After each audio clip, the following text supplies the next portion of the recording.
बहुत स्वागत है। नमस्कार, मैं सोनाली और आप देख रहे हैं केकेडी न्यूज। वक्त हो चला है 3 बजे की 3 बड़ी खबरों का।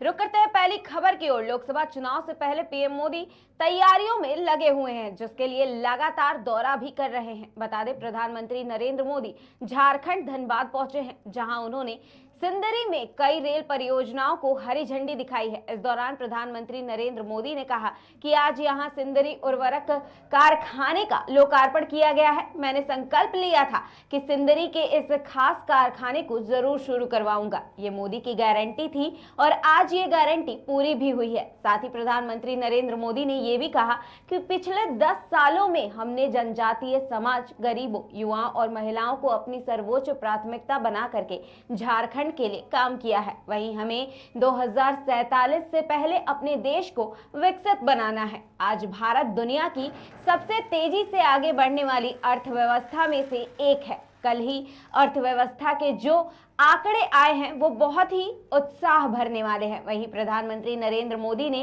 धनबाद में रोड शो भी किया है। इस दौरान प्रधानमंत्री नरेंद्र मोदी ने 35,700 करोड़ रुपए की कई विकास परियोजनाओं का शिलान्यास और लोकार्पण भी किया है। इसके बाद मोदी ने झारखंड में सिंदरी उर्वरक संयंत्र का निरीक्षण किया। प्रधानमंत्री नरेंद्र मोदी जल्द ही इस संयंत्र को राष्ट्र को समर्पित करेंगे। गोरखपुर और रामागुंडम के उर्वरक संयंत्रों को पुनरुद्धार के बाद यह देश में पुनर्जीवित होने वाला तीसरा उर्वरक संयंत्र होगा। इसके आगे प्रधानमंत्री नरेंद्र मोदी ने कहा कि कभी कभी मैं सोचता हूं कि पता नहीं मेरा कितने जन्मों का पुण्य होगा जो आप मुझे इतना प्यार और इतना आशीर्वाद दे रहे हैं। आप जो मुझे इतना प्यार देते हैं, इतना आशीर्वाद देते हैं, क्या मैं आपके लिए जिंदगी खपाऊंगा कि नहीं खपाऊंगा? शरीर का कण कण, समय का पल पल आपको समर्पित करूंगा कि नहीं करूंगा? आपको विश्वास है ना? ये मोदी की गारंटी है। आगे उन्होंने कहा कि यह जेएमएम और कांग्रेस के नेताओं का एक ही काम रह गया है, अपनी तिजोरियों को भरने का काम। इन लोगों ने झारखंड की जनता को लूटकर, आपको लूटकर, आपके पसीने की कमाई को लूटकर अपने लिए बेमानी संपत्तियों के पहाड़ बना लिए हैं। आगे क्या कुछ कहा पीएम मोदी ने, सुनिए।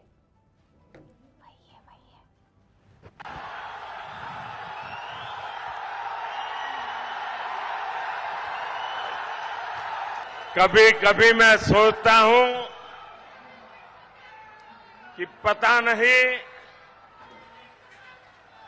कितने जन्मों का पुण्य होगा मुझे, जो आप मुझे इतना प्यार, इतना आशीर्वाद दे रहे हैं। आप मुझे बताइए,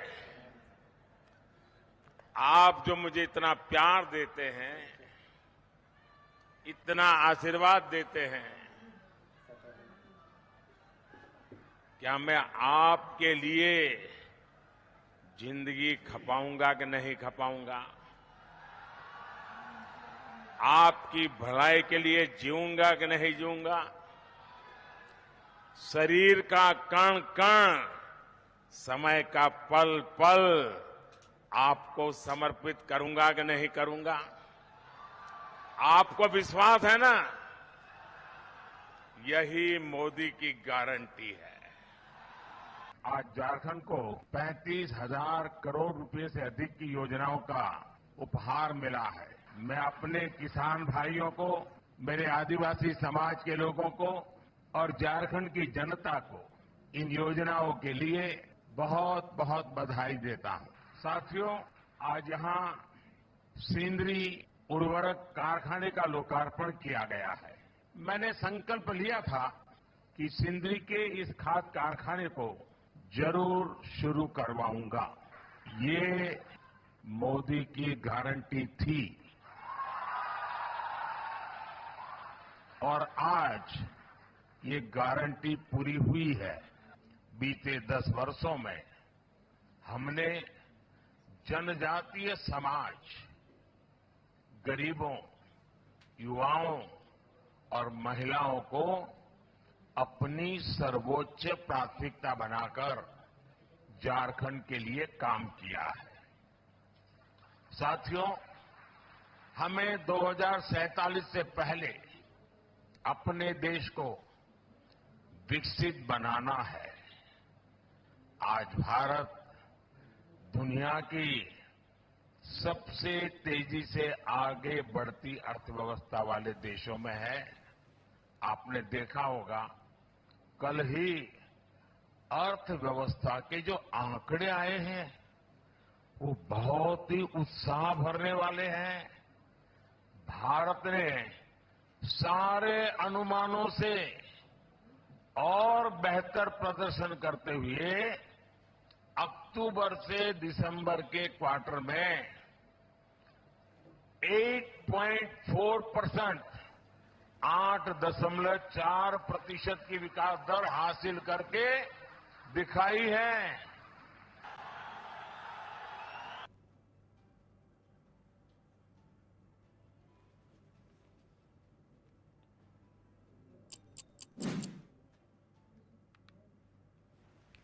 रुक करते हैं दूसरी खबर की तरफ। देश में लोकतंत्र के सबसे बड़े त्योहार की तैयारियों को सभी पार्टियां लगातार कर रही हैं। साथ ही पीएम मोदी भी तैयारियों में लगे हुए हैं। हाल ही में पीएम मोदी पश्चिम बंगाल के दौरे पर थे, जिसके बाद प्रधानमंत्री नरेंद्र मोदी के पश्चिम बंगाल दौरे पर पश्चिम बंगाल भाजपा प्रमुख सुकांत मजूमदार ने कहा कि ये राजनीतिक कार्यक्रम के साथ साथ सरकारी कार्यक्रम भी है। इसके साथ ही उन्होंने ये भी कहा कि आने वाले समय में विकसित भारत कैसा होगा और पश्चिम बंगाल का उसमें रुख क्या होगा, प्रधानमंत्री नरेंद्र मोदी वो भी जनता के सामने रखेंगे। जिसके बाद पश्चिम बंगाल की मुख्यमंत्री ममता बनर्जी ने पीएम मोदी और उनके दौरे को लेकर बयानबाजी की थी। जिसके बाद ममता बनर्जी के इस बयान पर कांग्रेस नेता राशिद अल्वी ने कहा कि अगर भाजपा की सरकार आती है तो पेट्रोल और गैस की कीमत कहीं भी जा सकती है। आज भी हम अंतर्राष्ट्रीय बाजार में जो क्रूड ऑयल खरीदते हैं 35 से 40 रुपए प्रति लीटर खरीदते हैं और हम उसे 100 रुपए बेच रहे हैं। आगे कहा गया कि दोबारा सरकार बनती है तो कौन जानता है कि पेट्रोल कीमत कहां तक चली जाएगी। जिसके बाद पश्चिम बंगाल भाजपा अध्यक्ष सुकांत मजूमदार ने आगे कहा कि ममता बनर्जी जनता को गुमराह करने की कोशिश कर रही हैं। ममता बनर्जी को पहले बताना चाहिए था कि वो गरीबों को साल में कितने सिलेंडर मुफ्त में देंगी, क्योंकि पीएम मोदी यानी कि प्रधानमंत्री नरेंद्र मोदी ने सरकार के बार बार सिलेंडर का दाम घटाया है। अब ममता बनर्जी के इस बयान के बाद सियासी बयानबाजी लगातार जारी है और भाजपा के सभी बड़े दिग्गज नेता ममता बनर्जी को लगातार घेरने में भी लगे हुए हैं। जाहिर है अगर भारतीय जनता पार्टी की सरकार आती है तो पेट्रोल डीजल की कीमत, गैस की कीमत कहीं भी जा सकती है। आज भी अंतर्राष्ट्रीय बाजार से जो हम क्रूड ऑयल खरीदते हैं वो मुश्किल से 35 से 40 रुपए के बीच पर लीटर खरीदते हैं और हम उसे 100 रुपए बेच रहे हैं। और देश के अंदर लोग परेशान हैं, किसान परेशान हैं। तो अगर दोबारा सरकार बनती है तो कौन जानता है कि इसकी कीमतें कहां तक चली जाएंगी। ममता बनर्जी जनता को गुमराह करने की कोशिश कर रही है और साक्ष्य उल्टा बताता है। अगर पश्चिम बंगाल की रेट और बीजेपी शासित गुजरात का पेट्रोल का रेट आप पकड़ लीजिए तो 5-6 रुपये का अंतर है। वहां गुजरात में कम है, उत्तर प्रदेश में कम है, बिहार में कम है, बंगाल में पेट्रोल की कीमत, डीजल की कीमत ज्यादा है। और बीजेपी शासित राज्य त्रिपुरा जैसा छोटा राज्य भी बोल चुका है कि अपने साल में किसी सरकार ने 1 सिलेंडर, किसी सरकार ने 2 सिलेंडर, राज्य सरकार फ्री में दे रही है। तो दीदी को पहले, ममता बनर्जी को पहले ये बोलना चाहिए कि आप फ्री में कितना सिलेंडर स्टेट में जनता को, गरीब जनता को देंगे। गरीब जनता को आप फ्री में 2 सिलेंडर देने की व्यवस्था साल में करिए, उसके बाद आप गैस का कीमत को लेकर बात उठाइए। मोदी जी जनता के साथ है, गरीब के साथ है। हमने बार बार इसका दाम घटाया, आगे आने वाले समय में भी दाम घटेगा। और उज्ज्वला योजना के माध्यम से माननीय प्रधानमंत्री जी ने महिलाओं को कोविड के समय फ्री में गैस भी बांटा और उसके साथ साथ कितने महिलाओं को फ्री में कनेक्शन दिया गया। ये तो पॉलिटिकल ये है, प्रोग्राम है, तो उसके साथ साथ एक सरकारी प्रोग्राम भी है। सर बंगाल के लिए जो प्रोजेक्ट हुए हैं केंद्र सरकार से, रेल से, वो सबका लोकार्पण माननीय प्रधानमंत्री जी करेंगे पहले, और उसके बाद पॉलिटिकल सभा जो है माननीय प्रधानमंत्री जी की, उस सभा में माननीय प्रधानमंत्री जी जनता को संबोधित करेंगे। और आगे आने समय में विकसित भारत कैसा होगा, बंगाल का रूप क्या होगा, चित्र क्या होगा, वो भी जनता के सामने आदरणीय मोदी जी ले आएंगे। जाहिर है अगर भारतीय जनता पार्टी की सरकार आती है तो पेट्रोल डीजल की कीमत, गैस की कीमत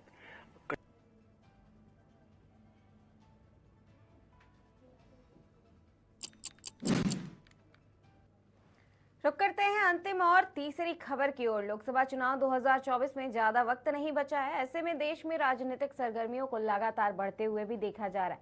आमतौर पर पक्ष और विपक्ष की लड़ाई देखने को मिलती है, लेकिन जब से इंडिया गठबंधन साथ आया है तब से चुनावी हवाओं और पार्टियों का मिजाज और भी ज्यादा दिलचस्प हो गया है। हालांकि ये गठबंधन आज भी बीच मझधार में अटका हुआ है और अब गठबंधन में केवल 2 ही पार्टियों ने कमान संभाल रखी है। लेकिन सवाल ये है कि आखिर ऐसा क्या हुआ कि विपक्ष के सारे बड़े चेहरे एक एक करके पार्टी से बगावत कर गए? क्या वो चुनाव आने का इंतजार कर रहे थे या फिर वाकई में स्वामी प्रसाद मौर्य की बात सच है और सपा में ही विचारधारा की कमी है और अखिलेश यादव अपने नेताओं की बात भी नहीं सुनते हैं? बता दें, हाल ही में हुए राज्यसभा चुनाव में सपा यूपी में 10 में से केवल 2 सीट जीत पाई है और बाकी की 8 पर भाजपा की एक तरफा दावेदारी रही है, जिसके बाद एक नारा सोशल मीडिया पर काफी ट्रेंड कर रहा है कि राज्यसभा तो झांकी है, लोकसभा अभी बाकी है और अब की बार 400 पार। वही विपक्ष का नारा है कि अब की बार 400 पर हार। लेकिन सबसे जरूरी सवाल ये है कि क्या इस बार का चुनाव देश की गरीब जनता के लाचार चेहरे को देखते हुए होगा, महंगाई को देखते हुए कराया जाएगा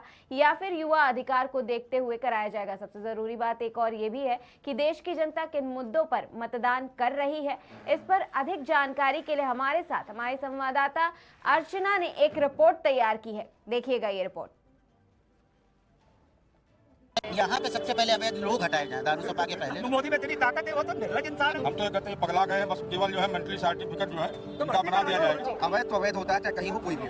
नमस्कार, मैं हूँ अर्चना सिंह और आप देख रहे हैं केकेडी न्यूज। यूपी में अगर हम बात करें सियासत की तो बुलडोजर सबसे ज्यादा योगी का पसंद किया गया यूपी में। अभी तक योगी का बुलडोजर माफियाओं पर चलता था, लेकिन अब योगी का बुलडोजर लखनऊ के अकबर नगर के निवासियों के घरों पर चला है। वैसे हम बता दें कि ये कब्जा भी उन लोगों का अवैध था, लेकिन ये कोई गुंडा माफिया नहीं है। रहने का आसरा ढूंढते ढूंढते यहाँ पर इन्होंने अपना स्थायी निवास बना लिया और 75 साल से लोगों का दावा है कि हम लोग रह रहे। कोई कह रहा है 50 साल से रह रहे हैं, कोई कह रहा है 20 साल से रह रहे हैं, कोई 75 साल से। और सरकार की तरफ से इनको सारी सुविधाएं दी गई, जैसे बिजली, पानी वगैरह, और सबका टैक्स भी बाकायदा वसूला गया। अब इस पर जनता क्या बोलती? हर सिक्के के 2 पहलू होते हैं। कभी जिस चीज को हम सही कह सकते हैं, हो सकता है उसे कोई गलत कहे, इसलिए हम जनता से जानेंगे कि जनता क्या बोलती है। आपका नाम क्या है? मेरा नाम तो घनश्याम गोंड है जी। कहाँ से? मैं तो मिर्जापुर डिस्ट्रिक्ट का रहने वाला हूँ। लखनऊ के बारे में क्या जानते हैं? लखनऊ के बारे में तो हमेशा मेरा यहाँ आना जाना रहा लगता है। लखनऊ के विषय में बहुत जानकार। मैं 18 वर्ष का था तब से लखनऊ आता जाता हूँ जी। राजनीतिक समाजवादी पार्टी के है। अच्छा, समाजवादी पार्टी के हैं। जी। अकबर नगर में योगी जी का बुलडोजर एलडीए के द्वारा चलाया जा रहा है, लेकिन सियासत जिसकी होती है नाम उसी का आता है। इस पर क्या कहेंगे? ये गलत हो रहा है, एकदम सर्विस सर्वा गलत। देखिए, उन लोग बिजली का बिल भर रहे हैं, पानी का कनेक्शन है, और कुछ लोगों के पास जमीन का कागजात है। हर चीज होते हुए भी उनको गिराया जा रहा है। ये तो बहुत अन्याय हो रहा है। हम समझते हैं इस अन्याय का बदला लेने का समय आ गया है। 2024 में आम जन इसका बदला लेगा। ये सरकार को हटाएगा, नहीं हटाएगा तो आने वाला समय में ऐसे ही बुलडोजर चलता रहेगा और गरीब गुरबा मारे जाएंगे। बाबा की राजनीति में बुलडोजर सबसे ज्यादा प्रसिद्ध हुआ, इस पर क्या कहेंगे? ये बिल्कुल गलत हो रहा है। किस मारे हमारे धरती पुत्र मुलायम सिंह जी भी थे, वो भी सत्ता में रहे, मायावती बहन जी भी रही, हमारे माननीय आदरणीय अखिलेश यादव जी भी रहे। किसी का अवैध मतलब कि घर मकान नहीं तोड़ा गया जी। और वो तो पुरानी सियासत है। जहाँ अकबर नगर की बात कर रही, मैं भी वही जगह का रहने वाला हूँ, निवासी वहाँ का। मेरी नानी दादा रहते थे, मगर वो न्याय हो रहा। वहाँ क्या हिंदू नहीं रहते, क्या मुसलमान नहीं रहते, वो पुरानी आबादी है वहाँ की। जात धर्म की राजनीति से ऊपर उठ के सबके घरों पे बुलडोजर चलाया जा रहा है। राजनीति जी। अब देखिए, यह शहर की बात है। अगर देहात में भी देखा जाए, बहुत से भूमाफिया है जो कि भाजपा के नेता हैं, उनका कोई नहीं गिराया जा रहा, उनका कोई नहीं हटाया। जिसमें 10-10 बीघा खेत है, 20 बीघा खेत है, अगर उनका खेत नपवा दिया जाए तो उनके खेत में निकल जाएगा 1 बीघा 10 बिस्सा बेची। ये नहीं होना चाहिए। माननीय आदरणीय अखिलेश यादव जी की सरकार थी, तभी वो पुराने ही बना हुआ है अकबर नगर, वो आज का नहीं है। मुलायम सिंह जब सत्ता में थे तभी का वो बना हुआ, तब ब्रिज बनवाया गया था। लेकिन जमीन तो सरकारी है ना, फिर अवैध कब्जा सरकारी है तो उसका सब चीज जमा हो रहा है ना, टैक्स भी जमा हो रहा है, बिजली का बिल भी। वहाँ पे खंबे क्यों थे? खंबे क्यों दिए गए थे? ये योगी जी को खुद करना कि जनता इनको जिता दी है। हैं, इनको मुख्यमंत्री बना दिए तो ये थोड़ी ना घर गिरवा देंगे किसी को। देखिए ये गलत काम है। और लोगों से हम जानेंगे कि अवैध कब्जा था ये तो सबको पता है, लेकिन आम लोग थे, उस पर कोई गुंडा माफिया नहीं थे, उनका कब्जा हटाया जा रहा है, इस पर क्या कहेंगे? देखिए सरकार अपने तरीके से काम करती है, पूर्व सरकार हो, वर्तमान सरकार हो या आने वाली सरकार हो, सबका अलग अलग राय होता है। देखिए इतना जान लीजिए, कभी किसी जमीन, कोई किसी की पर्सनल ज़मीन है तो उस पर कोई व्यक्ति कब्जा कर ले, बना ले, कोर्ट कचहरी मुकदमा चलता है, कोई दिक्कत नहीं। लेकिन सरकारी जो ज़मीन होती है वो अवैध है, अवैध रहेगी, उसको सरकार जब चाहेगी तब ले लेगी, उसमें कोई कुछ नहीं कर सकता। बहुत अच्छा, जितना भी अवैध कब्जा हो, केवल अकबर नगर नहीं, जहाँ जहाँ अवैध कब्जा हो हटाना चाहिए। और वो जहाँ जो अधिकारी थे उस समय उनकी संपत्ति जब्त होनी चाहिए, उन्हें भी जेल भेजना चाहिए कि कैसे उतना वहाँ लोग बना लिए, क्यों बनाने दिए। तत्कालीन अधिकारी जितने थे और आज भी 10 साल पहले जो थे, उनकी जांच होनी चाहिए, उन्हें जेल भेजना चाहिए, उनकी संपत्ति जब्त होना चाहिए। और जहाँ जहाँ अवैध कब्जा है, अब नाले पर कब्जा कर ले रहे हैं, पानी कहाँ से जाएगा? आपके किसी के बगल के नाला देख लीजिए, दोनों तरफ से बड़ी बड़ी बिल्डिंग, उस तरह आपके पास पैसा नहीं है और 2 तला और 4 तला 6 तला बनाने के लिए पैसा आ जाता है, तो क्यों अवैध कब्जा कर रहे हैं? जितने भी लोग अवैध कब्जा वाले हैं उनको हटाना चाहिए। ये सरकार की अच्छी नीति है, लेकिन रोकना नहीं चाहिए। चाहे जो लोग बड़े उद्योगपति भी कब्जा किए हैं उनका भी हटाना चाहिए, केवल गरीबों का नहीं, सबका हटाना चाहिए। सियासत की सरगर्मियां जब तेज हो रही है, चुनाव होने वाला है, ऐसे में राजनीति तो तुष्टीकरण की हो जाती है। इस समय अवैध कब्जा योगी जी हटा रहे, इस पर क्या कहेंगे? अरे जो अवैध सरकार है हम उसको हटाएंगे, वो सरकार के गरीबों के मकान हटाएगी, हम उस सरकार को हटा देंगे जो ईवीएम के जरिए अवैध तरीके से देश में राज कर रही है, हम उनको हटा देंगे। अब अवैध, आपको मानते हैं कि अवैध कब्जा नहीं था? अगर वो अवैध है तो ये सरकार भी अवैध, इस पे भी इल्जाम है कि ये ईवीएम के जरिए आई है, ये भी तो अवैध है। इल्जाम बहुत सारे प्रदेशों में सरकार जब जीतती है, दूसरी सरकार बनती है। 45 साल से वहाँ हाउस टैक्स क्यों लिए? 45 साल से वहाँ रोड टैक्स लिए, उन्हीं गरीबों से क्या नाम है वाटर टैक्स लिए, सीवर टैक्स लिए, क्यों लिए 45 साल? अगर पुरानी सरकारों पर इल्जाम लगा रही है तो 9 साल से तो आप भी तो ले रहे हैं वही टैक्स, क्यों लिया टैक्स? इनका कहना है कि योगी जी ने उस पे टैक्स क्यों वसूले और वो क्या कहते हैं, अभी अवैध कब्जे को हटाया जा रहा है। 4 बार सपा और बसपा के साथ मिलाकर के भाजपा ने 45 साल में सरकार बनाई है, उनका योगदान नहीं रहा क्या? वहाँ का जो उनका सभासद है भाजपा का है। आप पूरे लखनऊ में चले, जितने अवैध कब्जे हैं सब जगह भाजपा करीब करीब सभासद काबिज है। तो उसके सभासद जो बांग्लादेशी आकर के उस पर कब्जा किए हैं, या जो यहाँ भारत के लोग कब्जा किए, उत्तर प्रदेश के लोग कब्जा किए हैं, महाराष्ट्र से आकर के अवैध कब्जा किया है, तो उन लोगों ने वोटर कैसे बनने दिया उनको? उनका वोट आपने लिया है, तो पहले सरकार उस वोट को गिना करके अपने विधायक और एमपी बर्खास्त करे। वोट अगर आपने लिया है तो एमपी विधायक तो नहीं बर्खास्त करती है, उसको बर्खास्त करे तब उनका मकान गिराया जाए, ये हमारा कहना है। अगर आप उनका वोट लेकर के एमपी बनाते हो तो अवैध नहीं है क्या? आप सभासद बनाए तो अवैध नहीं, उसको आपने निरस्त किया क्या? उस वार्ड को खत्म किया आपने क्या? नहीं किया है। तो मोदी जी, योगी जी, सुन लो कान खोल करके कि यहाँ की जनता बेवकूफ नहीं है, आप भ्रष्टाचारी स्वयं हो। सबसे पहले अपने विधायक, अपने सांसद, अपने राज्यसभा के मेंबर, अपने एमएलसीज को, अपने सभासद को, अपने महापौर को निरस्त कर दीजिए, उतना वोट कम कर दीजिए, फिर देखिए कौन पार्टी जीतती है, वो सभासद बन जाए, वो जो है महापौर बन जाए। क्यों नहीं करती सरकार? अगर उनके वोटर हैं और अपने वोटर के साथ ही ऐसा अन्याय कर रहे हैं तो इस सरकार को आप क्या नंबर देंगे? अरे सरकार बहुत अच्छी है और फिर दोबारा आने वाली है। अच्छा जी, अच्छा। और चारों तरफ देश में मोदी जी की जय जयकार हो रही है, योगी मोदी की। अच्छा, हम तो गांव के रहने वाले हैं, आजमगढ़ जी। कहाँ से? प्रधानमंत्री कौशल विकास योजना पहला किसानों और नौजवानों के लिए। विकास योजना में आपके घर का या आपके परिवार के या आपके गांव के कितने बच्चों को नौकरी मिली है, बता दीजिए आप मुझे भाई साहब। वो हो रहा है, जो जा रहा है वो हो रहा है। ITI वाले को नौकरी नहीं दे पा रहे हैं, पढ़े लिखों को नौकरी दे पा रहे हैं, और वो जो जैसे हम लोग गांव में नहीं होता कि सलाह दे देते हैं, सिखा देते हैं। अकबर नगर में जो लोगों के अवैध कब्जे हटाए जा रहे हैं, जनता के मतलब वहाँ की जो जनता है उसके प्रति आप क्या भाव रखते हैं? यहाँ पे सबसे पहले अवैध लोग हटाए जाएं, दारू सपा के पहले जो हमारे भारतीय जनता पार्टी के लोग उल्टा सीधा कहते हैं उनको हटाया जाए। क्यों? वो तो संविधान ने आजादी दे रखी है ना सबको बोलने की, हटाए क्यों जाए? सबका अधिकार है बोलने का, लेकिन इतना बोलने का थोड़ी ना है। मतलब क्या बोलते, कितना? हाँ, किसी प्रधानमंत्री को अशब्द कहना ये कहाँ का लोकतंत्र है बताइए। तो इसके प्रति कोई केस दर्ज करवाइए फिर।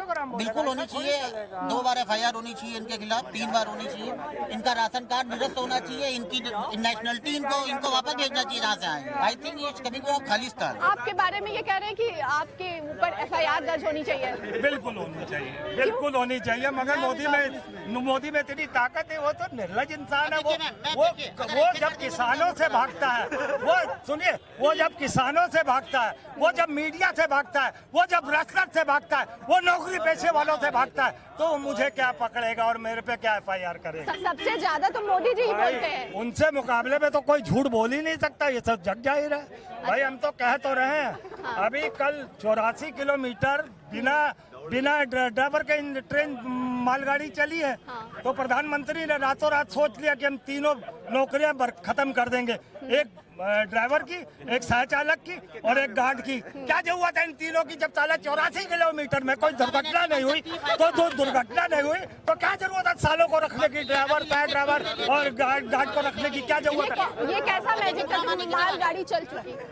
अब ये मैजिक है या क्या है? ये तो मोदी है तो मुमकिन है। पहला यही तरीका था कि ये जुमला था, अब जुमले का नया नाम हो गया है मोदी की गारंटी। बदला कुछ वैसे कुछ नहीं बदला, जैसा झूठ प्रचार था वैसा ही चल रहा है। जितना शिक्षा रोजगार, स्वास्थ्य, नौकरियां, सुरक्षा गारंटी जो भी है हमें नहीं मिल रही है ना, तो हम तो उसी चीज को कहेंगे।